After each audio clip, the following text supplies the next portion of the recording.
Good morning, everybody, and welcome to the 2025 William Donald Schaefer Policy Conference and Award Luncheon. How about some applause? Yeah, let's wake up.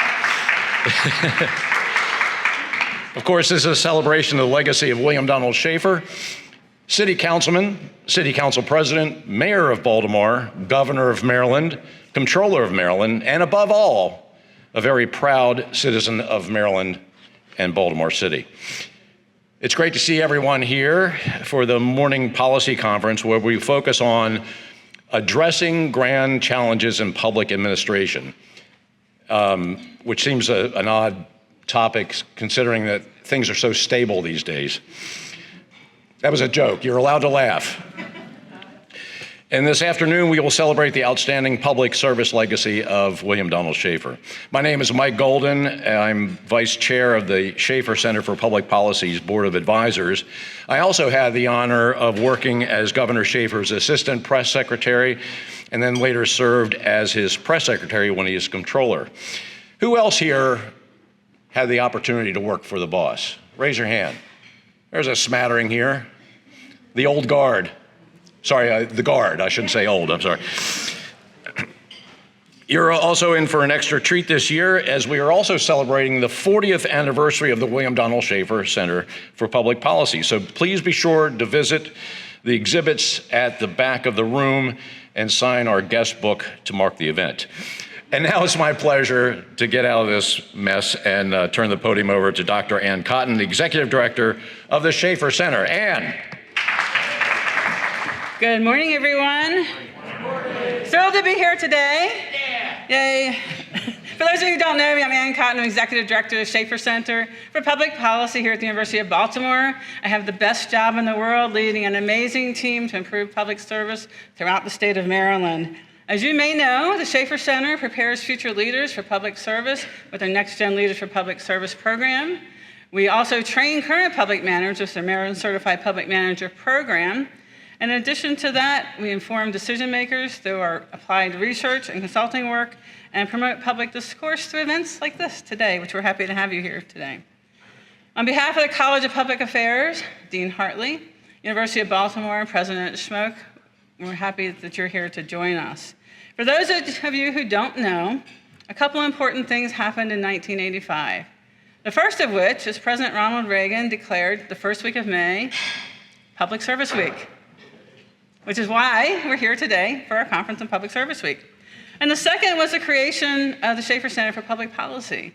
So 40 years ago, on April 16th in 1985, the center was created, and I'll be telling you a lot more about that later on today when I give a little retrospective of the center after lunch, which I'm excited to do. And as Mike mentioned, we have banners and materials in the back to celebrate our 40 years of service. There's also guest books there, so if you have a memory that you want to share about the Schaefer Center, a wish that you want to share, we'd love to have you sign the memory book. We're very excited to have you here to do that. Today we're going to be learning about the 12 grand challenges of public administration, and to address these challenges, the innovation and collaboration that's required at state and local government levels. The Moore-Miller administration has taken steps to address these 12 challenges. However, given our limited time today, we'll be focusing on 3 of those challenges. First, modernizing and reinvigorating public service, something that's very important to all of us. Connecting individuals to meaningful work, and building resilient communities. So with that, I'd like to turn the podium back over to Mike to get us started with our first panel. It's my honor to introduce our keynote presenter, Mr. James Christian Blockwood, who is the President and CEO of the National Academy of Public Administration. Mr. Blockwood is a fellow of the Academy, an experienced nonprofit executive, and former career senior executive in the federal government. Remember the federal government? Prior to his current appointment, he served as Executive Vice President at the Partnership for Public Service, where he oversaw its programs and the organization's strategic planning efforts. Notably, he was a strong advocate for nonpartisanship, helped establish new institutional capabilities, and led during a period of transformational growth. Previously, he served in the U.S. Government Accountability Office and the Departments of Defense, Homeland Security, and Veterans Affairs. I'd like to ask everyone to give it up for Mr. Blackwood. All right, well, good morning to everyone. I was going to start off with a joke and just realized from Michael Golden that I am not going to be as funny as he is, so I'm not going to do that. Well, my kids, I have 3 kids, 9, 7, and 5, and they tell me I'm not funny either, so we'll skip over the joke this morning. But I'll start with something that I think is really important.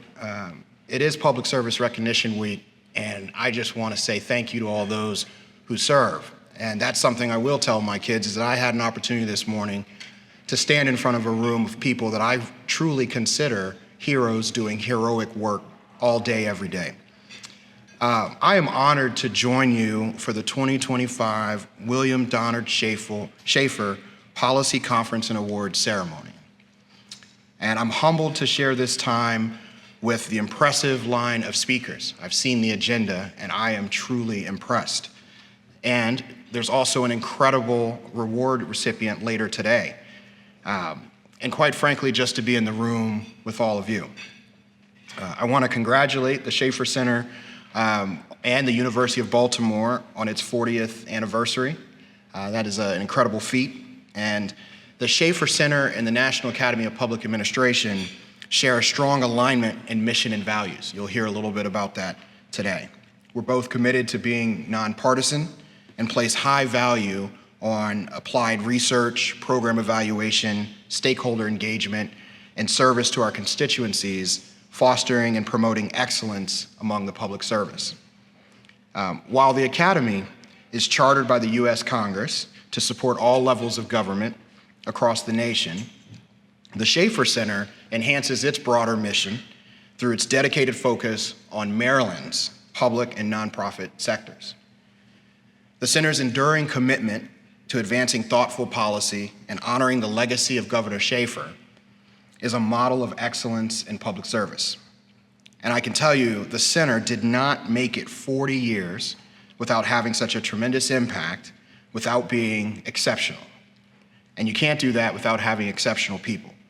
So let me just acknowledge University President and National Academy of Public Administration Fellow Kurt Schmoke, as well as the Schaefer Center Public Policy Executive Director, Dr. Cotton, for their extraordinary leadership and consequentially having shaped the field of public administration. I'd also like to take just a few moments to recognize some of our Academy Fellows that we have. And you've heard already many of their names, as you would any impressive individuals, but Carolyn Colvin, Dr. Hartley, Dean Hartley, Stacy Rogers, Joe Adler, Alan Lyles, Brett Baker, and later today, Martin O'Malley, for all of their contributions to the state, the country, and obviously the Academy. It's one of only 2 congressionally chartered national academies, and we have 1,000 fellows. And it's because of their technical expertise and the things that they've done throughout government that I can proudly say that the Academy is helping to make government better. And I think we were established and chartered for times just like we're in now. So I believe there is a deep need for management expertise and insights to help our country navigate this time and to help us go forward. So hopefully, yes, people do still remember federal government. All right, so what is kind of public administration? I'm going to talk a little bit more about that in a second. Not just what is public administration, it's a question that most people, and certainly most in this room, should be able to answer. And I would ask and kind of do a quiz, but I don't want to call anyone out because that could be embarrassing for some of you. But for others, it's however you think about the neighbors that we have, the people across the country, I'm not sure they could answer that. And it's something that we need to focus on. We need to think about, do they have the clarity on what public administration is and what it looks like? And then can they ask the question, what is good public administration? And there's a issue here on the slides. Give me 1 second. All right. You have to talk about what is good public administration. What does that look like? What does that feel like? That's not an easy question. It's certainly not as easy as what is public administration itself. And people generally start by telling you what it isn't. They'll say, oh, this is what public administration, I can tell you, is what it shouldn't look like. Our country is having this conversation right now. Whether you like it or not, it's happening it on the national stage. They're questioning the role of government. They're asking what size it should be, what are its responsibilities, what are the limits of its authority, and when should government act, and how should it best serve the people. That's the conversation that's happening at the federal level right now with the president, the administration, and many around the country. But why is this a special moment for those in public policy and public administration? Because the people in this room have the greatest opportunity to shape communities and our systems of government at all levels. This opportunity is born out of public frustration with the status quo and declining trust in government. And that's happening at all levels of government. Some argue that public administration is under attack and that it's being assaulted. Others argue that it's just being challenged and there's questions about there should be reform and it's probably well past time for reform. Somewhere in between lies the opportunity for you and me and for all of us. We must capture it and reimagine it. We must reimagine what government looks like. I think this is a time when that's necessary. And we must think about how do we make it more effective, efficient, accountable, and transparent. As we celebrate the Schaefer's 40th anniversary and anticipate the Academy's 60th anniversary, which is coming up in 2027, we must work together, manifesting this transformation and change of public administration, and for a shared goal and a shared vision that government works well and works well for everyone without exception. This may be our shared work that we need to do over the next 250 years, and so I'm glad that we have next generation programs, and those folks, some of them in the room. But this is our shared work to make sure that we have the right next chapter for our nation, and that we all in this room have an important role to play. So while no individual is perfect, William Donald Schaefer left a legacy fitting for this moment. We can learn from his example of how to serve, to ensure that we have effective governance, and how to honor people in our communities. I didn't have the privilege of knowing him personally, but I did get to hear from people that did. And he left, obviously, a real impact on the community and the people around him. So I will do my best in some of these remarks today to honor that legacy, but also challenge all of you to meet that moment now. And hopefully, leave all of you some time to think introspectively about what your role is right now as well. And this do it now concept, if that sounds familiar, it's borrowing from Governor Schaefer's mentality and how he would often tell people and think about things that need to happen in the moment, if not before he even spoke about it. So consider as you hear from the distinguished panels today, all of the things that you can do yourself and how you can motivate others to really capture this moment and make a change. So in reimagining public administration, where does one start? I start at the grand challenges. The grand challenges of public administration are a comprehensive framework, but they're meant to be broad. They're meant to be long-term, and they require significant shifts in thinking and in action to address them. The grand challenges give us this framework, and hopefully our government, our communities, and each of you to think about how these things interact and how can you impact others' daily lives. These 12 grand challenges, they're a lens to think about how to make communities better. And again, today's conference is only going to address 3 of them: modernizing and reinvigorating the public service, connecting individuals to meaningful work, and building resilient communities. Addressing these grand challenges with state and local innovation could not be timelier. So if you think about state and local employers need lifelong learning, reskilling. Lifelong learning and reskilling. But how are you going to accomplish that with the public service that we have right now? So how do we modernize this public service? We gather at a moment when trust in government remains fragile, technological shifts are reshaping the workforce, and communities across the country are struggling amidst growing uncertainty. At the federal level, there are many who seek to faithfully serve. I was one of them for over a decade and a half that thought service was a great way to give back to community. And you have many that continue to do that, but they don't know where to direct their energy and expertise in this environment. And what's unfortunate, they aren't necessarily able to look to our country's leadership for that answer. Recently, many public servants have left service or they've been forced out, and they've been forced to leave a profession in which they've dedicated a significant portion of their lives to. But those unforeseen challenges, the disruptive times right now, with that comes opportunity. And I've said this before to a number of people. You have to choose to see the opportunity. You can take this time right now and you can see a lot of things, but I would ask that people, and I would ask you to challenge yourself to see the opportunity. State and local governments must prepare for how they'll be affected by these changes at the federal level. Funding, culture, new expectations, greater demands on services, and now more people, some coming from the federal government, are going to be going into state and local sector jobs. The national tone and narrative can sometimes overtake a local reputation, but that may not match what that actual reputation is.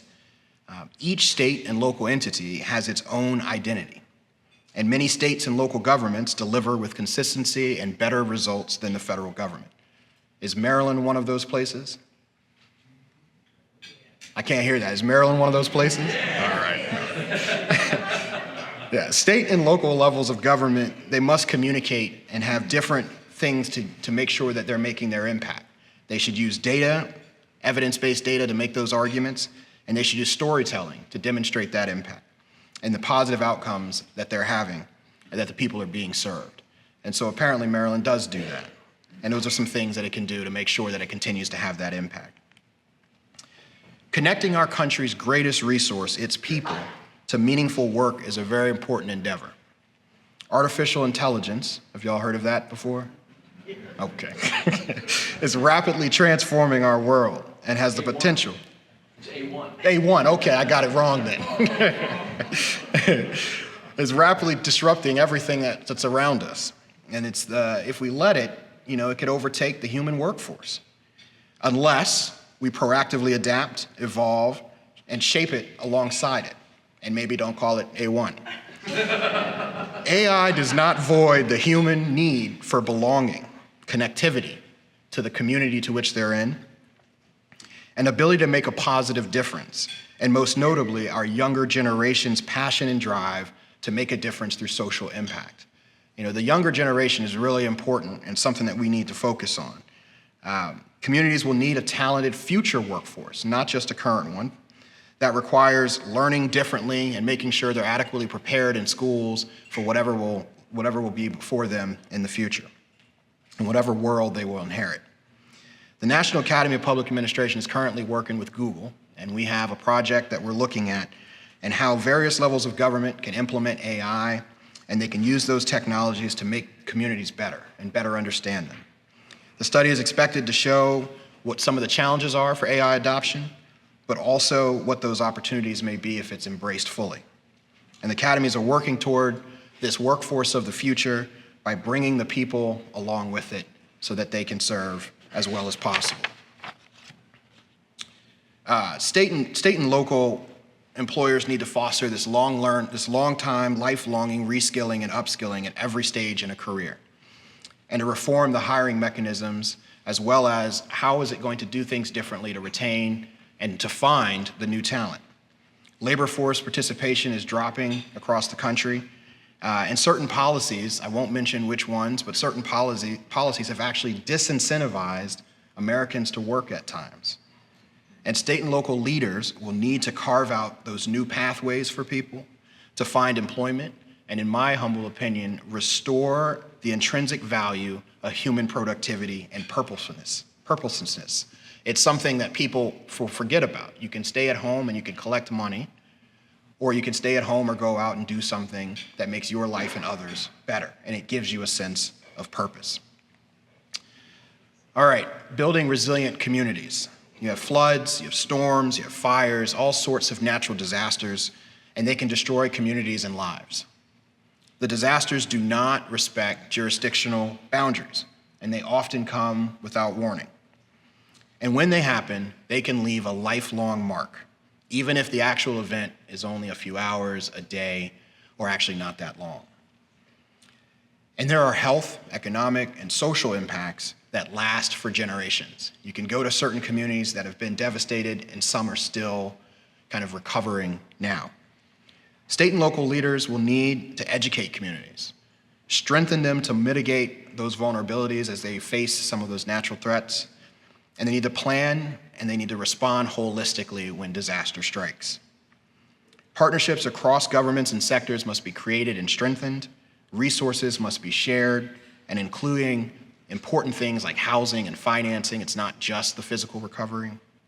And best practices must be leveraged so that there's continual learning as things happen.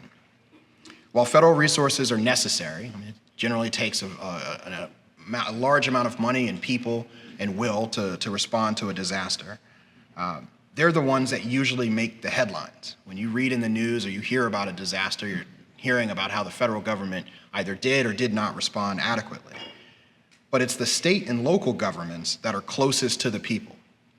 And they're the ones that bear the most responsibility for protecting them and their communities.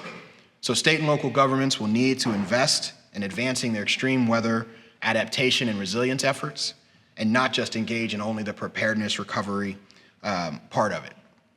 Later this month, the Academy will launch an extreme weather resilience hub, and it will help hopefully engage local stakeholders to carry out collaborative work and to be able to bring and learn from one another and utilize the resources across those communities. And hopefully we look forward to working with the Schaefer Center and all of you so that we can get more insights as we put this initiative together. I believe public administration is not just about managing programs. It's about shaping a future where government works and works well for all. The Academy has worked with Baltimore County on strategic planning and its workforce development. We've worked on updating and innovating Montgomery County's fee structure for the community, use of public facilities with its legislative branch operations. And today, we look forward to the opportunity of working with Maryland on its upcoming human capital issues. We've done a lot of work right here with one of our neighbors in what we call one of our backyards.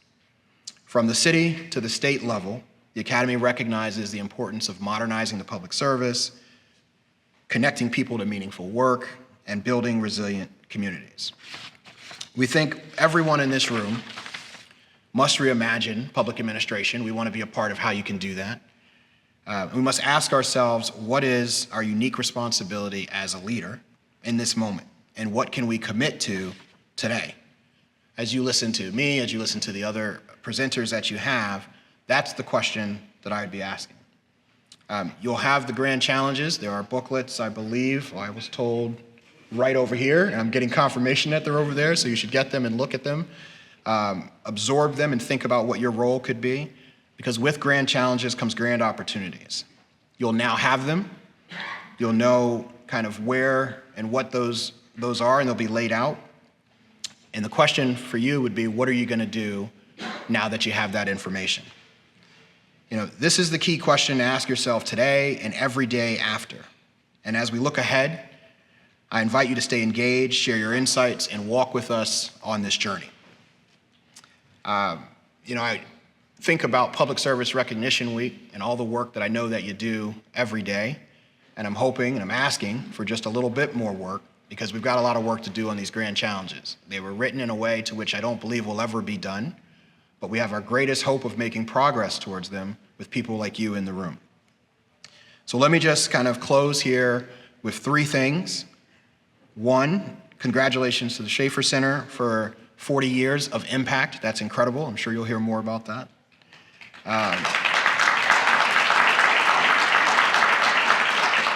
2, she's not here right now, but Senator Mikulski, congratulations on truly an incredible award. I've looked at the past recipients and understand the accomplishments of the current one, and that is wonderful. And then 3, I want to thank all of you for your kind attention, for letting me set the stage here, but most importantly and most of all, thank you all for engaging in public policy and public administration and all the work that you do to make our country better. It's now my pleasure to introduce a real low-energy individual. Goes by the name of Chi-Chi Nyaga Nash.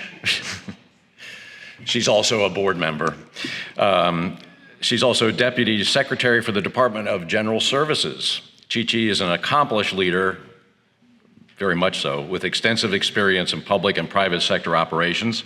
She plays a pivotal role in overseeing the agency's tactical and operational functions and provides strategic leadership and ensures the execution of DGS's mission to support the state of Maryland's infrastructure and operational needs. We are indeed fortunate and honored and pleased to introduce Chi-Chi.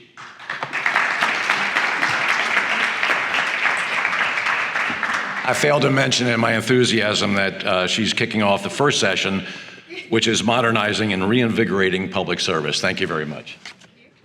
Good morning, everyone. I'll try not to be, what did you say, low-key? Yeah. I couldn't if I tried. Good morning, everyone. It is an honor and a pleasure to be here with you. It's an even bigger honor to have the opportunity to introduce Ms. Asma Mirza. One thing that you failed to mention about me being here is, and I'm very proud of this, I am a CPM alum. So this is, so the Schaefer Center is near and dear to me. Asma serves as the Chief Performance Officer for Governor Wes Moore. In that role, she has helped lead the economic response to the Key Bridge collapse, support federal workers, and helped implement the governor's many priorities. Asma recently served as the Deputy of Implementation Management and Special Assistant to the President, where she helped oversee the implementation of the $1.2 trillion bipartisan infrastructure law. Asma has spent her career working in some of the hardest. Trip with a T, yes. That's a big number, yes. Working on some of the hardest issues facing the country and its economy, from the response to COVID-19 to rebuilding America's infrastructure, to ensuring a peaceful transition of presidential power in 2016 and 2020. Asma is a graduate of Georgetown University, where she earned a degree in leadership and change management and operations information management. She earned her MBA from the University of Maryland. Before I call her up, I just want to say that personally, I've had a wonderful opportunity to work with Ms. Mirza in attending and participating in the governor's performance cabinets, and it has just been phenomenal to know. You all should know that the direction, the future, the performance of the state is in incredible hands with Asma, and she leads and directs a lot of initiatives in this state with humility, with grit, with great intelligence, and a lot of passion for public service. So with that, I'm very honored to welcome you up. Thank you.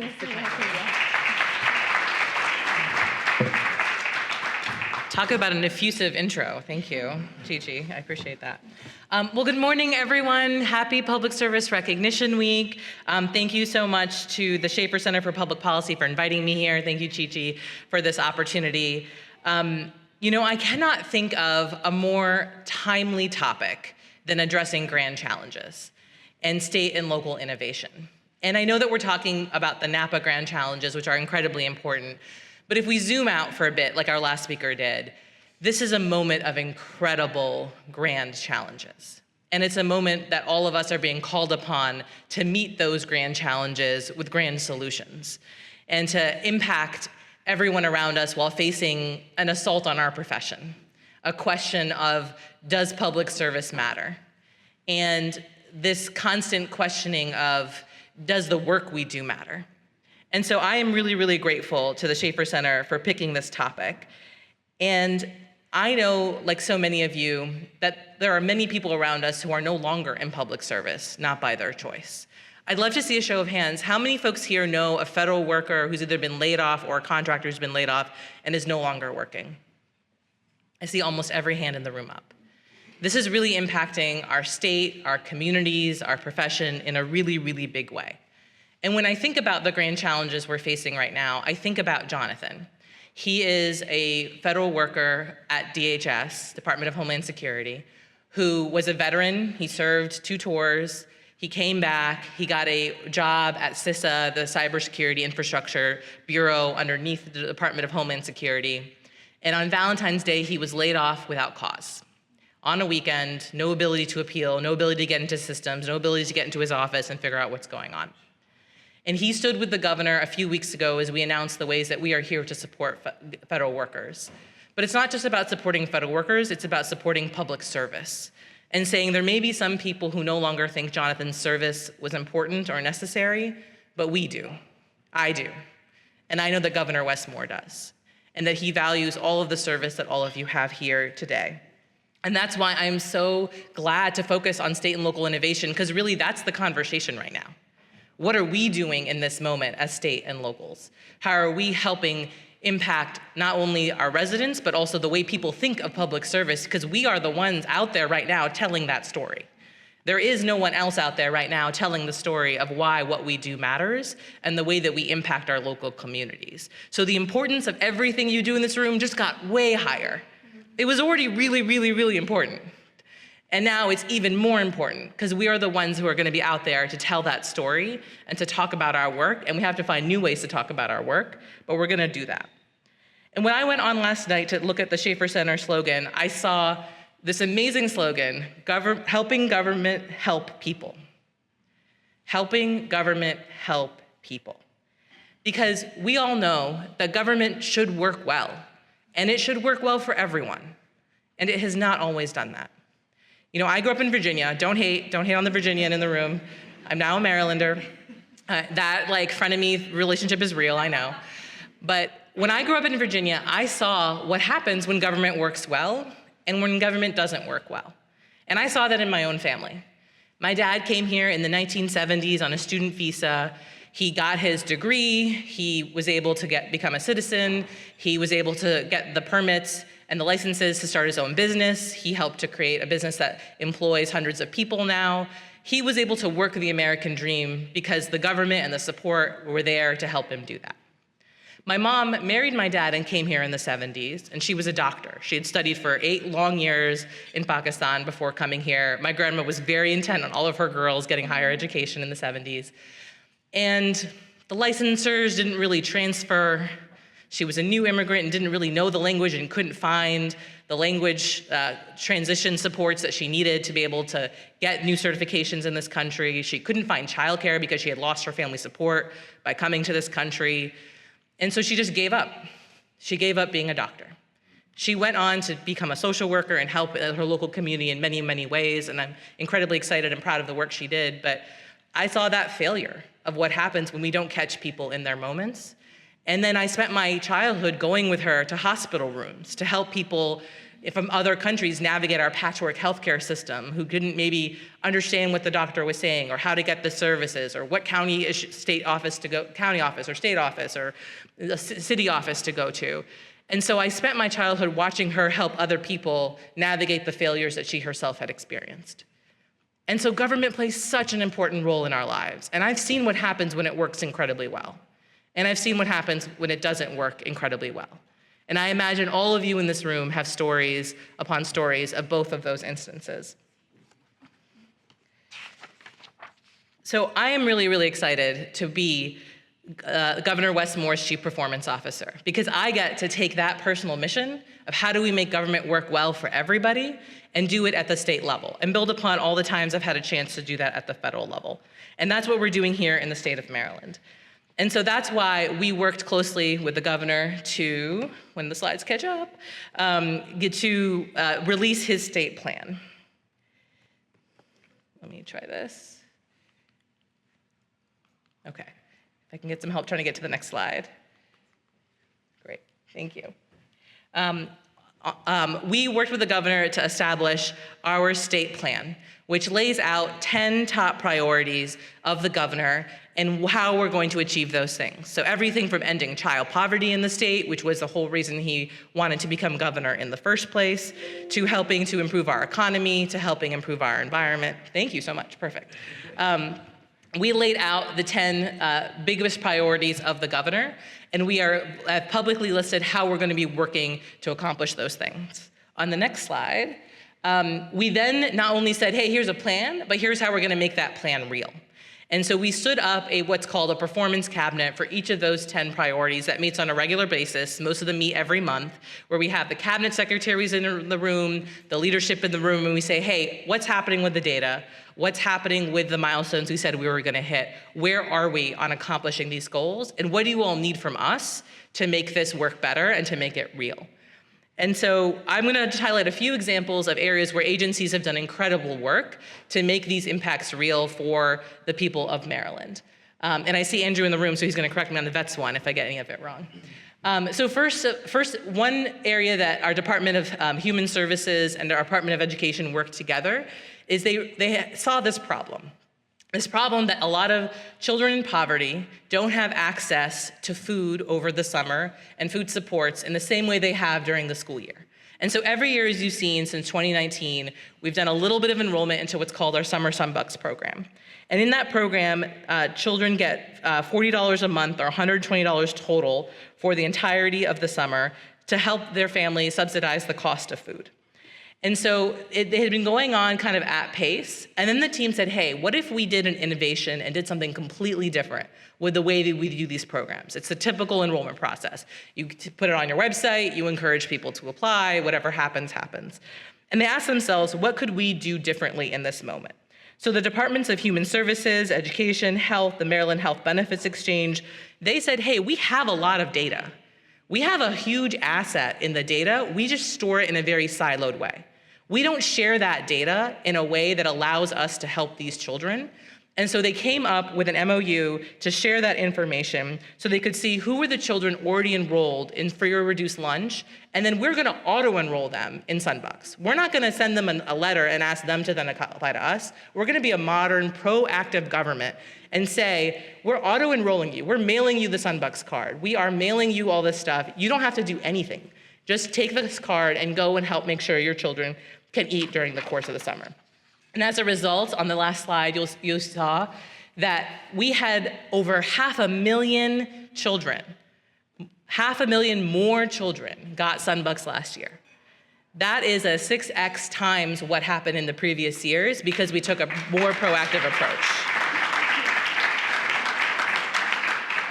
So we were able to issue $71.5 million in federal funding to benefit these children by being more proactive. And you can see how that breaks down across counties. Huge increases in Prince George's, Montgomery, Baltimore County, Baltimore City. We also saw on the Eastern Shore a 10-fold increase in the number of children served. Western Maryland saw a remarkable 71-fold increase. There were just a lot of children we were not reaching and who were falling through the cracks, and we were able to leverage data to do that better.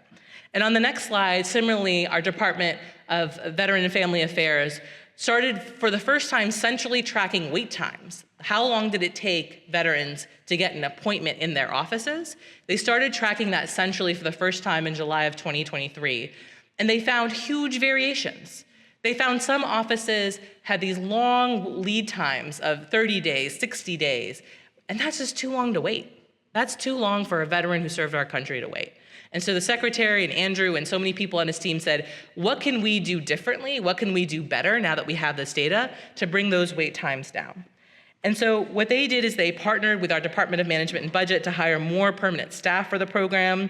They said, hey, we don't have an office in this area, but it sounds like there's a lot of people who need help in this area, but our Department of Motor Vehicles does. So we're gonna work with them to open a service office there to relieve high wait times in that region. And they also centralized appointment scheduling to redistribute appointments from those high demand offices to those low demand offices. And as a result, you can see what happened.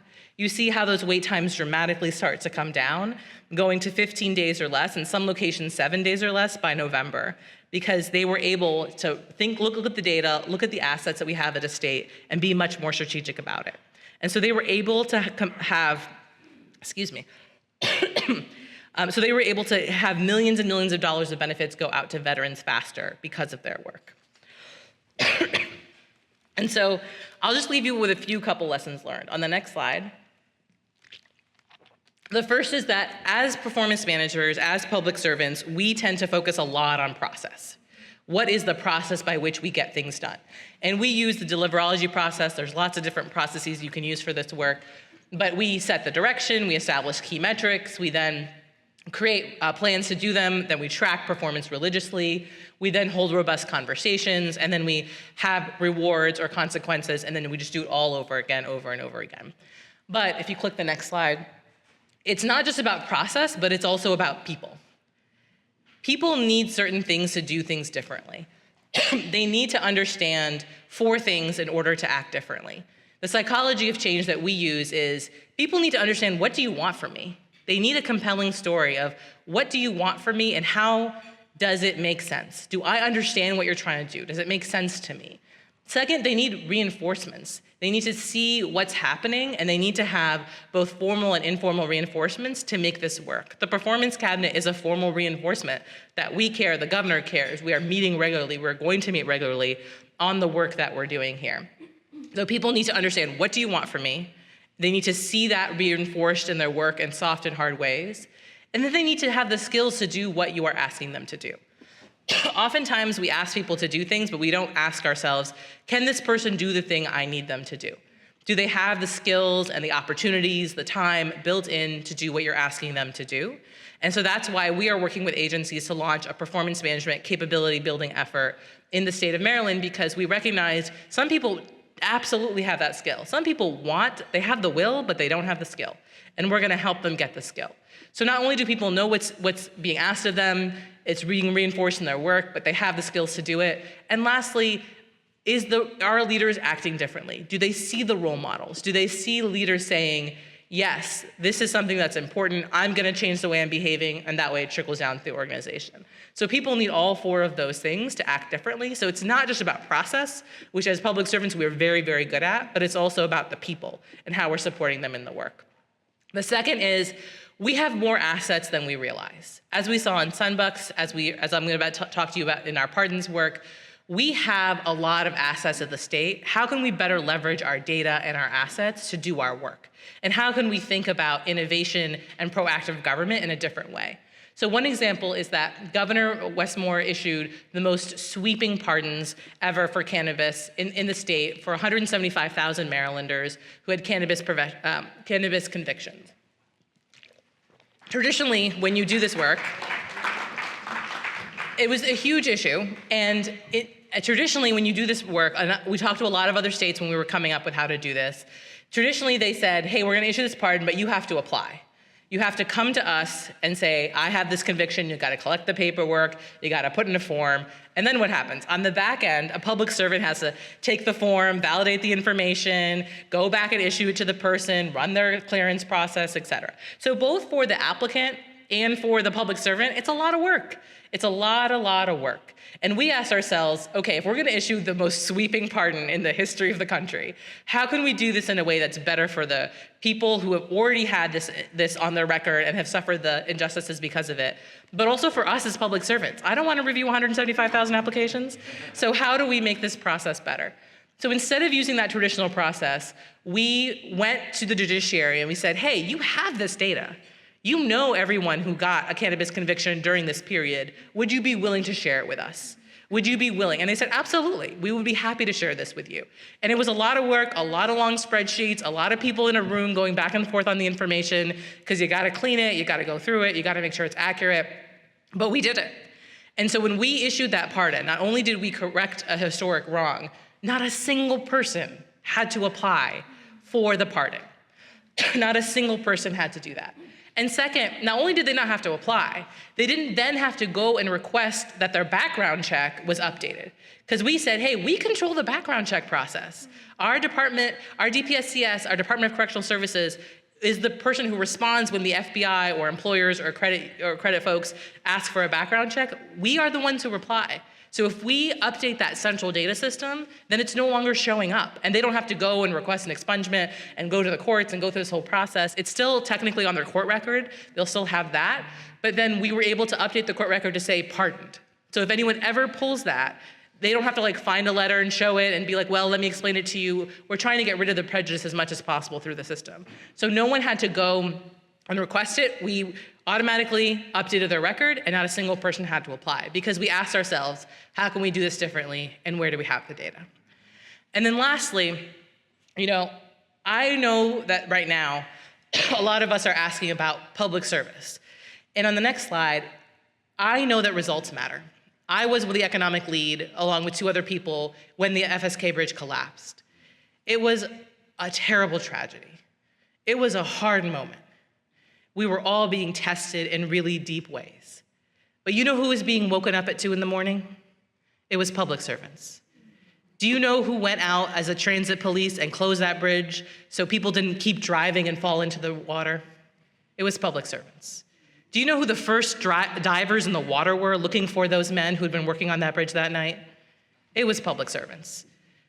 And oftentimes we are only in the news when someone's trying to make a point about fraud and waste, or when we do extraordinary things. But we did an extraordinary thing that day. It was tragic and sad, but there was thankfully no recession in the city of Baltimore and the state of Maryland. We got that port open in 45 days. Do you know the first people who came to our rescue in the Army, and the Army Corps and the Navy? They were all public servants. We do extraordinary things, and that's when people pay attention to us. But every day you all do ordinary things. And it's the ordinary things that matter, because we are getting more children fed. We're reducing wait times for feds. We are righting historic wrongs. And we are doing it every day in the background. And no one will ever know my name or your name in the public. The 175,000 people who got pardoned have no idea who I am, and that's just fine by me. Because your public service matters. You are the invisible heroes of Maryland. And I deeply, deeply appreciate your service. I deeply appreciate the ways you have made Maryland better and will make Maryland better. And I know Governor Westmore does too. So thank you all for everything that you have done. Thank you all for having me here. And thank you so much for your service.